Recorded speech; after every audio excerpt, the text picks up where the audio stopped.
It was a great time for investments of all kinds because inflation and interest rates were coming down. We are seeing breakthroughs that we expected in 5 or 10 years. When interest rates come down, following inflation, I think what we saw in the aftermath of COVID will be repeated but not just for a 1-year period, for the next 5 to 10 years. The timeline for innovation, just to set this up, we are in a period now like none other in history. This is the timeline of innovation, a graph that our chief futurist, Brett Winton, put together after consulting academics and academic research. These have been the true disruptive innovations throughout history. And you'll notice there's only one other time before today that we have seen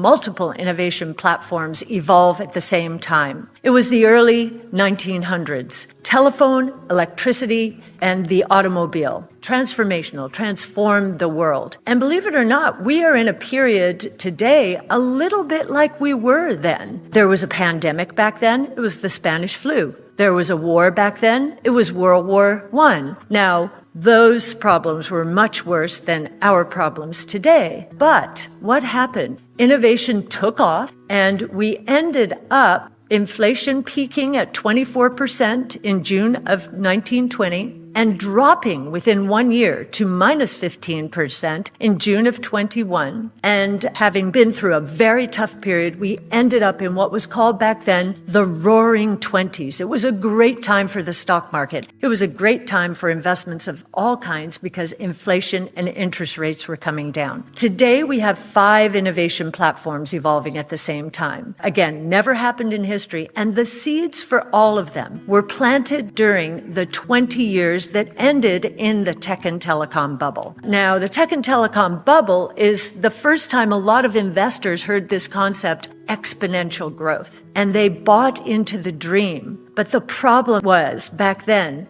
the technologies weren't ready. And if they were anywhere near ready, the costs were way too high. We didn't get the cloud until 2006 with AWS. We didn't get the big breakthroughs in artificial intelligence with deep learning until 2012. In the case of DNA sequencing, back in 2003, when the first whole human genome was sequenced, one person's genome, it had taken $2.7 billion and 13 years of computing power to sequence that one genome. Even if costs had collapsed the next day, the next year, by 75%, it would still have been too expensive. We've gone from $2.7 billion for one person's genome back then to $500 today, and a few hours of computing power. And there are 2 companies, Illumina and Ultima, who are saying next year that will be $100 or $200. So we believe we are ready for prime time now. The technologies are ready and the costs are low enough. That's critical. So what are these 5 platforms? DNA sequencing. We call it actually now multi-omic sequencing because it's not just DNA, it's RNA, it's proteins, it's methylation. It's very complicated, but it's really exciting. We're going to be curing disease thanks to these breakthroughs. And in fact, we've already had one, and I'll get a very important breakthrough just within the last week, and I'll get to that when we get to the genomic slide. Robotics.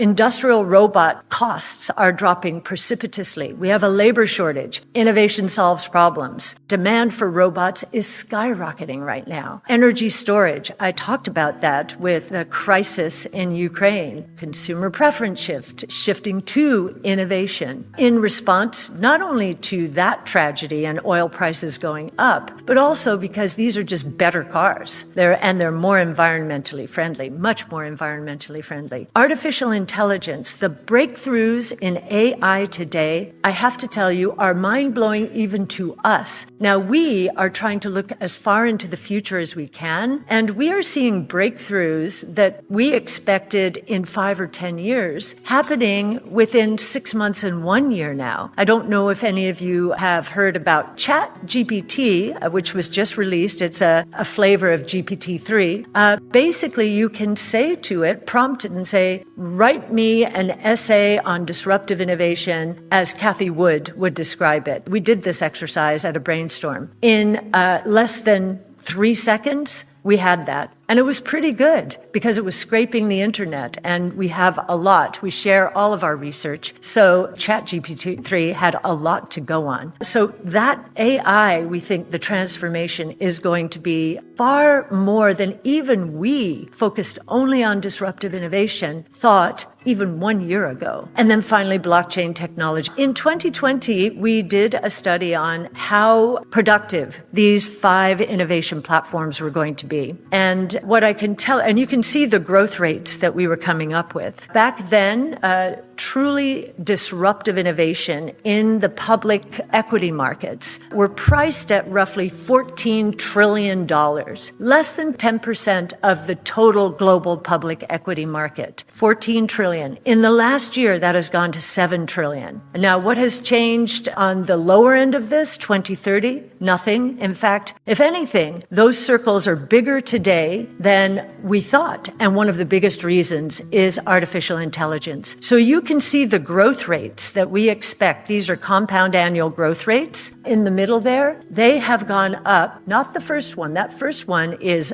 not anything apart from innovation. We think it will be very slow growing. And we think there will be a lot of disruption and disintermediation in the traditional world order. So that 3% might be too optimistic. However, those other growth rates, our confidence has increased because the top circles have shrunk because the markets have come down. The bottom circles have actually expanded. So the opportunities are greater, the growth rates are greater. One of the reasons we think that those growth rates are greater is because of the convergence between and among technologies. So just to give you a couple of examples, we have, and these are S-curves feeding S-curves feeding S-curves. So exponential growth compounded. Autonomous taxi platforms. We're seeing proof of concept, cruise automation, which is GM's autonomous offering in San Francisco. I just took a ride in one of their cars, and it's unbelievable. Autonomous taxi platforms are the convergence of 3 of our major platforms. Robots, autonomous vehicles are robots. Energy storage, they will be electric. Electric vehicles, total cost of ownership today is lower than gas-powered